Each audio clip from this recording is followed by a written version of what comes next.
বেলাল রে আনো, কারণ বেলাল রে আমার নবী বড় ভালোবাসে। আর জোরে বলেন না আল্লাহু আকবার। এরা কেমন ভালোবাসে যে বেলালের জন্য আমার নবীর নূরের চোখ দিয়া পানি ঝরেছে। জোরে বলেন আল্লাহু আকবার। হযরতে বেলাল নবীর পাশে দাঁড়ায়া ডাক দিয়া কয়, ইয়া রাসূলুল্লাহ, ইয়া হাবিবাল্লাহ, নবী গো, ও নবী, যেই মানুষটা ছিল সবচাইতে ঘৃণিত, অবহেলিত, আমি বেলাল গোলাম ছিলাম, আমার বাপও গোলাম ছিল, আমি গোলামের ছেলে, গোলাম, জীবনভর গোলামি করে এসেছি গো নবী। যে গোলামকে আপনি আজাদ করে এত সম্মান দিয়েছেন, মসজিদে নববীর ইমাম রাহমাতুল লিল আলামিন, সেই মসজিদের মুয়াজ্জিন আপনি আমারে বানাইছেন। এরে বেলাল, বেলালকে শুধু নবী মুয়াজ্জিন বানাই নাই, এই মুয়াজ্জিন বানানোর পিছনে আমার আল্লাহর সমর্থন ছিল। জোরে বলেন আল্লাহু আকবার। মদিনার লোকেরা নবীর কাছে কমপ্লেইন দিল, ইয়া রাসূলুল্লাহ, বেলালের জিহ্বা খাটো, সে আজান দিতে পারে না, আজানের মধ্যে অশুদ্ধ হয়, নতুন মুয়াজ্জিন নিয়োগ দেওয়া হোক। আমার নবী কই, ঠিক আছে, তোমরা নতুন মুয়াজ্জিন নিয়োগ দাও। বেলালের জিহ্বা কেন খাটো? যে বেলালের জিহ্বাটার খাটো হওয়ার পিছনেও কারণ আছে। আমার নবীর জন্য, দ্বীনের জন্য লা ইলাহা ইল্লাল্লাহ মুহাম্মাদুর রাসূলুল্লাহ সাল্লাল্লাহু আলাইহি ওয়াসাল্লাম পড়ার কারণে ওই উমাইয়া হযরতে বেলালের জিহ্বার মধ্যে পর্যন্ত আগুন দিয়েছে। জোরে বলেন নাউজুবিল্লাহ। রে মুসলমান, মুসলমানের হযরতে বেলালকে আমার নবী ডাক দেয়া কই, বেলাল, ও বেলাল, বেলাল রে, তুমি আজকে ফজরের সময় আজান দিতে যাও না। আল্লাহু আকবার। হযরতে বেলাল কান্না করতে শুরু করে দিল। হযরতে বেলাল দুইটা হাত তুলে আমার আল্লাহকে ডাক দেয়া কই, আল্লাহ, বড় করে বলেন আল্লাহ। হযরতে বেলাল আল্লাহকে ডাক দেয়া কই, আল্লাহ, আমি তো জানি তুমি বড় রহমান, তুমি বড় দয়ালু। জোরে বলেন আল্লাহু আকবার।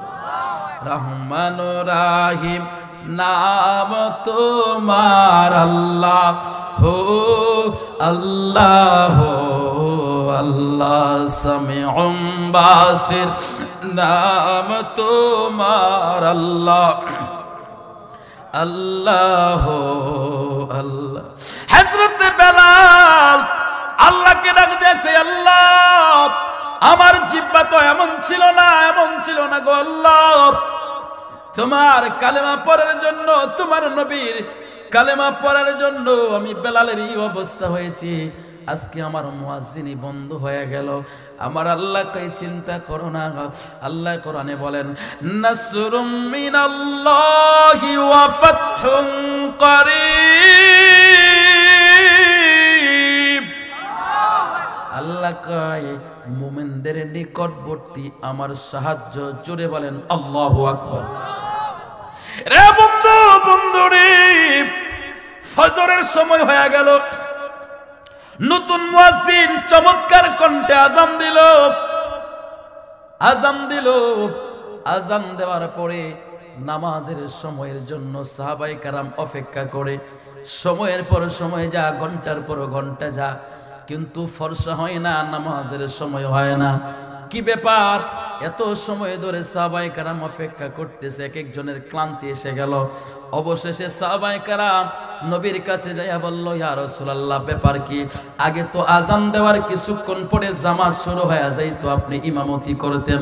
ইয়া রাসূলুল্লাহ, আপনি ওই ইমামতির মুসল্লায় যান না, নামাজেরও ওয়াক্ত হয় না, সময় হয় না। বুঝলাম না, বুঝলাম না। আমার নবী ডাক দিয়া কই, রে সাহাবীরা, রে সাহাবীরা, অপেক্ষা করো। আমি নবী ততক্ষণ কিছু বলি না যতক্ষণ আল্লাহর তরফ থেকে কিছু না আসে। জুড়ে বলেন আল্লাহু আকবার। মুহূর্তের মধ্যে জিবরাইল, মুহূর্তের মধ্যে জিবরাইল নবীর সামনে হাজির। জুড়ে বলেন আল্লাহু আকবার। নবীর সালাম জানাইলো, সালাতু ওয়াসসালামু আলাইকা ইয়া রাসূলুল্লাহ। হযরতে জিবরাইল নবীকে সালাম জানাইলো। সালাম জানানোর পরে হযরতে জিবরাইল ডাক দিয়া কয়, ইয়া রাসূলুল্লাহ, আল্লাহ আযান কি এখনো হয় নাই? আমার নবী ডাক দিয়া কয়, আযান তো হইছে, বড় চমৎকার কণ্ঠে আযান দিয়েছে, ভালো মুয়াজ্জিন শুদ্ধ করে আযান দিছে। হযরতে জিবরাইল কয়, ইয়া রাসূলুল্লাহ, আযান হয় নাই। প্রতিদিন তো আমরা আযান শুনতাম বাইতুল মামুর থেকে। জোরে বলেন আল্লাহু আকবার। আরো জোরে।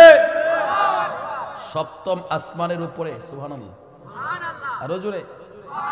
ইয়া রাসূলুল্লাহ, আমরা সেখান থেকে আযানের আওয়াজ শুনতাম, আজকে তো আযানের আওয়াজ সেখানে যায় নাই। সুবহানাল্লাহ। আরো জোরে। বোঝার বাকি আছে? সুবহানাল্লাহ কইতেন। আমার নবী ডাক দিয়া কই, রে জিবরাইল, বুঝতে পেরেছি রে জিবরাইল। আল্লাহু আকবার, আল্লাহু আকবার শুধু জবান দিয়ে বললে হয় না, জবানের একটা বরকত লাগে। কথা বলেন ঠিক কিনা? এক এলাকায় এক পীর সাহেব হুজুর গেছে, তো যাওয়ার পরে এলাকাবাসী সকলে গিয়ে দোয়া আনতেছে। তো এর ভিতরে একটা লোক, খুব গরিব মানুষ, হুজুরের কাছে যায় বললো, ইয়া হুজুর, আমি তো খুব অভাবী মানুষ, গরিব মানুষ, কষ্ট করে দিন যাপন করি, হুজুর আমার যদি কিছু দিতেন।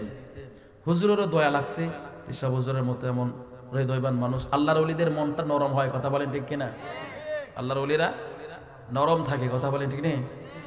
তো হুজুরের কাছে বললেন, হুজুর আমি গরিব মানুষ, আমার কিছু দেন।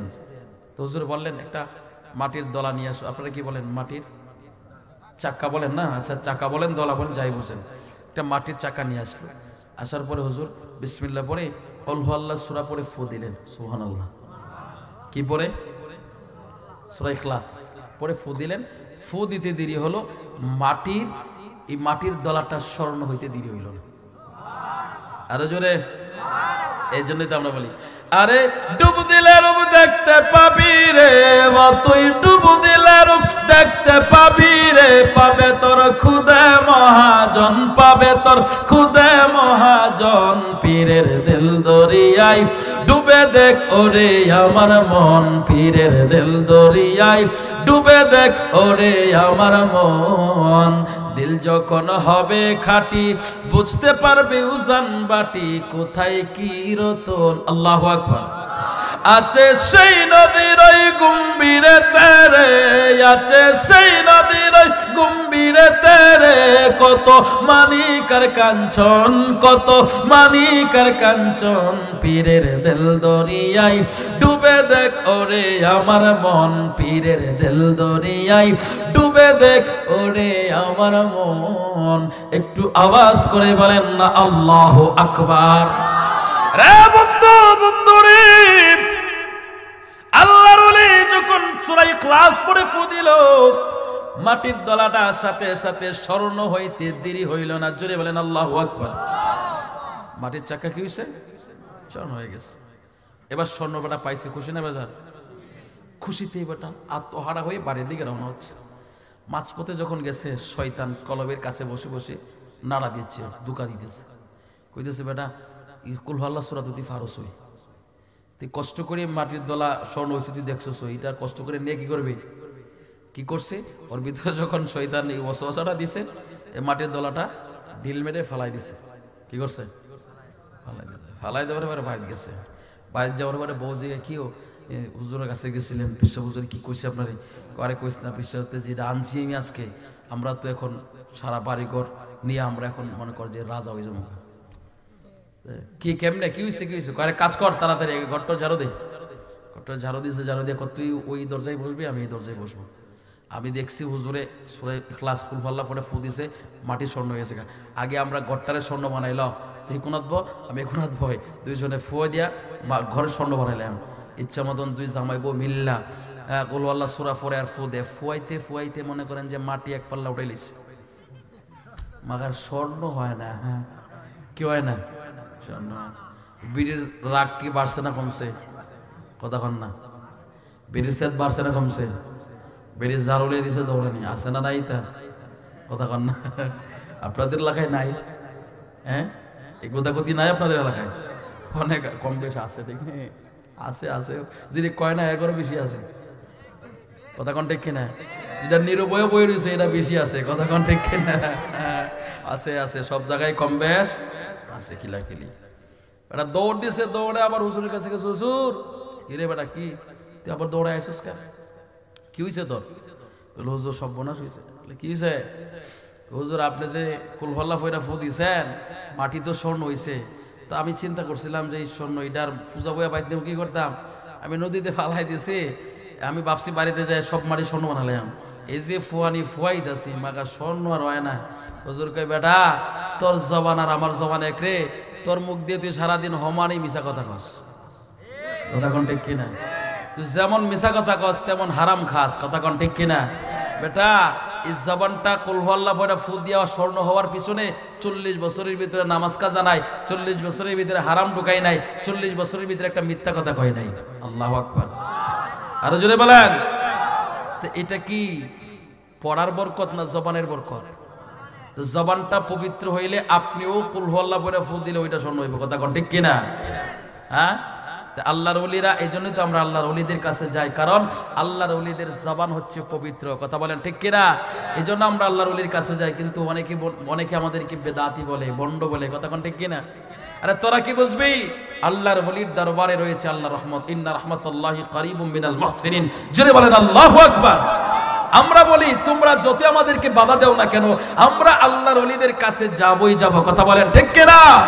মুর্শিদ আমার জানের জান গো, মুর্শিদ আমার প্রাণের প্রাণ, মুর্শিদ আমার জানের জান গো, মুর্শিদ আমার প্রাণের প্রাণ, মুর্শিদ আমায় যা দিয়েছে, মুর্শিদ আমায় যা দিয়েছে, কি দিব তার প্রতিদান, মুর্শিদ আমার জানের জান গো, মুর্শিদ আমার প্রাণের প্রাণ, মুর্শিদ আমার, মুর্শিদ আমার প্রাণের প্রাণ, তুমি মুর্শিদ পরশ রতন, আমরার জীবন আমরার মরণ, তুমি মুর্শিদ পরশ রতন, আমরার জীবন আমরার মরণ, মনে চাই সর্বক্ষণ, মনে চাই সর্বক্ষণ, মনে চাই সর্বক্ষণ গাইতে তোমার গুণগান, মুর্শিদ আমার জানের জান গো, মুর্শিদ আমার প্রাণের প্রাণ, মুর্শিদ আমার জানের জান গো, মুর্শিদ আমার প্রাণের প্রাণ।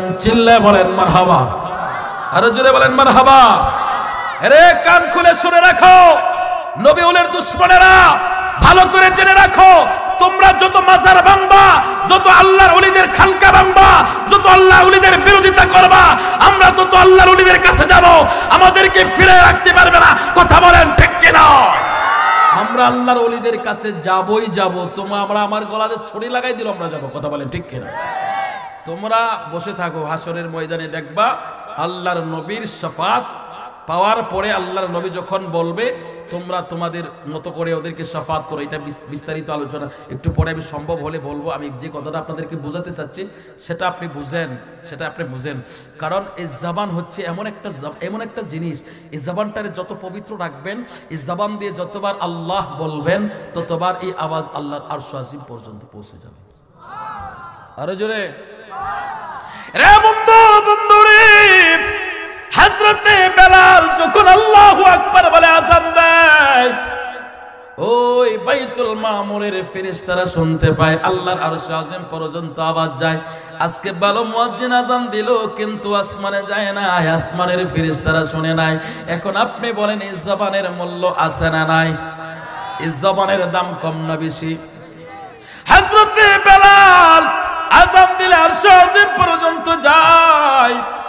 আমার নবী ডাক দিয়া কই, বেলাল রে, ও বেলাল, তুমি যতক্ষণ আযান না দিবারে বেলাল, সূর্য কোনোদিন উদিত হবে না। জোরে আওয়াজ করে বলবেন নি আল্লাহু আকবার। হযরতে বেলাল আমার আল্লাহ যখন হুকুম করে দিল, আমার আল্লাহ বুঝায়া দিল, আমার নবী যখন বেলাল রে মুয়াজ্জিন বানাইছে, আমি আল্লাহও গ্রহণ করেছি। এখান থেকে আপনি কি মেসেজ নেবেন, কিটা নেবেন? আবার এবার আপনি চিন্তা করেন, আমার নবী যদি কোনো কিছুর সিদ্ধান্ত নেয়, আমার আল্লাহ সেটাকে মঞ্জুর করে দেয়। জোরে বলেন আল্লাহু আকবার। আমার নবী যখন বাইতুল্লাহ কিবলা ছিল না, আমার নবী বাইতুল মাকদাসের দিকে ফিরে নামাজ পড়তেছে। বাইতুল মাকদাসের দিকে ফিরে নামাজ পড়ে অর্ধেক নামাজ হওয়ার পরে আমার নবীর ভিতরে কলবের মধ্যে জাগছে, যদি বাইতুল্লাহটা কাবা হইতো, আমার আল্লাহর সাথে সাথে জিবরাইলকে পাঠাইছে, যাও নবীকে যা বলো বাকি নামাজটা যেন বাইতুল্লাহর দিকে ফিরে পড়ে আমি কাবা বানাই দিলাম। আসতে বললেন, আপনি কথার ওজনটা চিন্তা করছেন যে আল্লাহ তো বলতে পারতেন বন্ধু নামাজটা কমপ্লিট করেন, বাকি পরের ওয়াক্তের নামাজটা আপনি বাইতুল্লাহর দিকে ফিরে পড়েন। কথা কোন ঠিক কিনা? কিন্তু না, আমার আল্লাহ নবীরা কত ভালোবাসে, বন্ধু যখন চাইছে এই মুহূর্তে এক্ষণে এক বাইতুল্লাহ কাবা হবে, জোরে বলেন আল্লাহু আকবার। সেই নবীর উম্মত তুমি আমি, কথা বলেন ঠিক কিনা? নবী যখন কোন সিদ্ধান্ত নেয় আমার আল্লাহর সাথে সাথে মঞ্জুরি দিয়া দেয়, জোরে বলেন আল্লাহু আকবার। এই জন্য আমরা বলি একজনে নবী আসিল গো সোনার মদিনায়, একজনে নবী আসিল গো সোনার মদিনায়, ওরে যার প্রেমেতে মজনু হলো, যার প্রেমেতে খুদের বানা, একজনে নবী আসিল গো সোনার মদিনায়, একজনে নবী আসিল গো, ওরে যাহারা গো মনের তরে, ওরে কাবা ঝুঁকে সিজদা করে, আল্লাহু আকবার। নবীর আগমনে কাবা ঝুঁকে সিজদা করে, জোরে বলেন আল্লাহু আকবার। এটা আমার কথা না, আব্দুল মুত্তালিব প্রমাণ করেছে, জোরে বলেন আল্লাহু আকবার। এটা বিস্তারিত কথা বলতে অনেক সময় লাগবে, আমি আর ওদিকে যাচ্ছি না, রাত্র 1টা হয়ে গেছে প্রায়। হুজুর আপনাদেরকে দোয়া করে দিবে, আমি সামনে আর বেশি লম্বা করব না, এই অল্প সময়ের ভিতরে শেষ করে দিচ্ছি। তো নবীর আগমনে কাবা ঝুঁকে সিজদা করে, সে নবীর মর্যাদা কম না বেশি? সে নবীর মূল্য কম না বেশি? তো সে নবীকে আমরা ভালোবাসতে চাই কি চাই না? সে নবীকে যারা ভালোবাসবে তাদের জন্য দুনিয়াতেও শান্তি, পরকালেও শান্তি, জোরে বলেন সুবহানাল্লাহ। হযরত বেলাল আমার নবী, রহমতের নবী, হযরত বেলাল নবীর সামনে দাঁড়ায় ডাক দেয়া কই, নবী গো নবী, আমি বেলালের কিছুই ছিল না গো নবী। ইয়া রাসূলুল্লাহ, আপনি আমারে মায়ের আদর দিবেন, বাবার আদর দিবেন। ইয়া রাসূলুল্লাহ, নবীজি আমি বেলাল আপনার কান্না সইতে পারি না গো নবী। ও নবী আর কাঁদবেন না, উম্মতের জন্য আর কাঁদবেন না গো নবী। নবী গো, আমি বেলালের জীবনে যত নেকি কামাই করেছি, আমি বেলালের ডাক যদি আল্লাহর আরশ আজিম পর্যন্ত যায়, আমি বেলালের আযানের আওয়াজ যদি আল্লাহর আরশ মোল্লা পর্যন্ত যায়, ইয়া রাসূলুল্লাহ, আমি বেলালের যা ইবাদত বন্দেগী আছে গো নবী, আর ভবিষ্যতেও যা ইবাদত বন্দেগী করব, সমস্ত সওয়াব আমি আপনার উম্মতকে দিয়া দিব, বিনিময়ে আপনি কান্না বন্ধ করে দেন। জোরে আওয়াজ করে বলেন আল্লাহু আকবার। রে বন্ধু, বন্ধু রে, হযরত বেলাল নবীর পাশে বসে কান্না করে, নবী গো, ও নবী আপনি কান্না বন্ধ করে দেন, আমি বেলালের জীবনের সওয়াব দিয়ে দিলাম। নবী সিজদা থেকে মাথা উঠায় না, মাথা উঠায় না। হযরত আবু বকর ডাক দিয়া কয়, আর কেউ পারবে না, ফাতেমারে খবর দাও। আমার নবী, রহমতের নবী, মা ফাতেমাকে সব সময় মেয়ে বলতেন না, মা বলতেন। আল্লাহু আকবার। কখন থেকে মা বলতেন? আম্মাজান খাদিজা রাদিয়াল্লাহু তাআলা আনহা যখন ইন্তিকালের সময় আসছে, আমার নবীর রানের মধ্যে মাথা রেখে আম্মাজান খাদিজা রাদিয়াল্লাহু তাআলা আনহা চোখের পানিগুলো ছেড়ে ছেড়ে কান্না করে আমার নবী ডাক দেয়া কয়, খাদিজা তুমি রাহমাতাল লিল আলামিনের রানের মধ্যে মাথা রাখছো রে খাদিজা, তোমার মতো ভাগ্যবতী কে আছে? হযরত আম্মাজান খাদিজা ডাক দেয়া কয়, ইয়া রাসূলুল্লাহ, নবীজি আমি জানি গো নবী, জানি আমার মতো ভাগ্যবতী পৃথিবীতে কেউ নাই। আমি রহমতের রহমাতাল লিল আলামিনের রানের মধ্যে মাথা রাখছি, আমার জীবনটা ধন্য। আমার নবী কই, এরপরও তুমি কেন কান্না করো? আম্মাজান খাদিজা ডাক দিয়া কই, ইয়া রাসূলুল্লাহ, আমি কান্না করি এই জন্য, কিছুক্ষণের মধ্যে আমার মন বলছে আমার ইন্তিকাল হয়ে যাবে। আমি যদি মরে যাই গো নবী, রাতের বেলায় দরজার সামনে কে দাঁড়ায়া থাকবে? কে আপনার জন্য দরজা খুলে দিবে? ইয়া রাসূলুল্লাহ, নবীজি আপনি যখন দাওয়াতের কাজে যাইতেন গো নবী, রাতের বেলায় যখন আপনি ফিরতেন, আমি আপনার পা গুলো যখন ধুই দিতাম, দেখতাম ওই আরবের বালিকণা পাথরগুলো আপনার পায়ের মধ্যে দাগ বসে থাকতো। আমি খাদিজা সেগুলো দৌত করে তেল মালিশ করে দিতাম গো নবী। ইয়া রাসূলুল্লাহ, আপনি ক্ষুধার্ত হইয়া সারাদিন দিনের দাওয়াতের কাজে থাকতেন, আমি আপনার জন্য খাবার নিয়ে অপেক্ষা করতাম। আজকে যদি আমি মারা যাই, কে আপনাকে দেখবে, কে আপনাকে সেবা করবে? আমি মরে গেলে কে আপনাকে খাবার নিয়ে বসে থাকবে? এই জন্য আমি খাদিজা কান্দি। এমন সময় মা ফাতেমা আম্মাজান খাদিজার হাত ধরে ডাক দিয়ে কই, মা, ও মা, তুমি চিন্তা করো না, আজকে থেকে আমি আমার বাবার মায়ের মতো আমি আদর করব। আর জোরে বলেন আল্লাহু আকবার।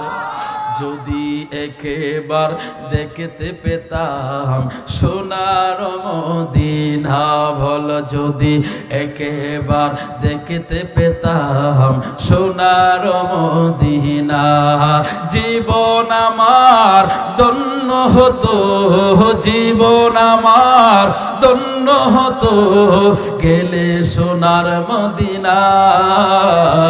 যদি একেবার দেখতে পেতাম সোনার মদিনা, বল যদি একেবার দেখতে পেতাম সোনার মদিনা। দুইটা হাত তুলে নবীর গভীর রজনীতে দেখায় ডাক দিয়া কন্যা, ইয়া রাসূলুল্লাহ। রে বন্ধু, বন্ধু রে, সেই সময় থেকে আমার নবী মা ফাতেমাকে মা বলে ডাকতেন। জোরে বলেন আল্লাহু আকবার। হযরত আবু বকর কয়, মা ফাতেমা কোথায় রে? ফাতেমা ছাড়া আজকে নবীরে উঠাইতে পারবে না। মা ফাতেমা ঈসা আমার নবীর পাশে ডাক দিয়া কয়, আব্বা, ও বাবা, বাবা গো, আপনি এখনো মাথা উঠান নাই কেন? ইয়া রাসূলুল্লাহ, নবীজি, আমি ফাতেমার জীবনের যত সওয়াব আছে, যা কিছু করেছি, সব কিছু আপনার উম্মতের জন্য দান করে দিলাম, আপনি মাথা উঠান। আমার নবী মাথা উঠাই না, মাথা উঠাই না। অবশেষে মা ফাতেমা ডাক দিয়া কই, ইয়া রাসূলুল্লাহ, আমার দুই সন্তান হাসান আর হুসাইন আপনার উম্মতের জন্য আমি কুরবান করে দিলাম। আর জোরে বলেন আল্লাহু আকবার। রে কেমন মায়া থাকলে রে, কেমন মহাব্বত থাকলে, কেমন ভালোবাসা থাকলে নবীর জন্য, নবীর উম্মতের জন্য নিজের সন্তান কুরবান করে দেয়। রে নাফরমান, ওই গুনাহ করার আগে হাজারবার চিন্তা করো। আমার নবী তোমার জন্য সেজদায় পড়ে কান্না করে নিজের চোখের পানিগুলো জড়াই, তোমাকে বাঁচানোর জন্য, আমাকে বাঁচানোর জন্য। কথা বলেন ঠিক কিনা? ও বন্ধু, ও বন্ধু, আমার নবী সেজদা থেকে মাথা উঠায়া ইমামে হাসান আর হুসাইনকে বুকে জড়ায়া আমার নবী কয়, এবার আমি খুশি হইলাম। আর জোরে বলেন আল্লাহু আকবার। আমার উম্মতের জন্য আমার ইমাম হাসান আর হুসাইন আল্লাহ কবুল করেছে। আল্লাহু আকবার। ও বন্ধু, বন্ধু রে, নবীর সবকিছু দিল, নিজের কলিজার টুকরা ইমাম হাসান হুসাইনকে দিল শুধু তোমারে আমারে বাঁচানোর জন্য। এখনো সেই নবীর রওজা শরীফের মধ্যে তোমার আমার জন্য কান্না করে। বলেন তো, সেই নবীর মোহাব্বত হৃদয়ে রাখার দরকার আছে না নাই? সে নবীর ভালোবাসার দরকার আছে না নাই? তাহলে আমরা সে নবীর সাথে মিলাদ পড়ব কি পড়ব না? সে নবীর দুরূদ সালাম পড়ব কি পড়ব না?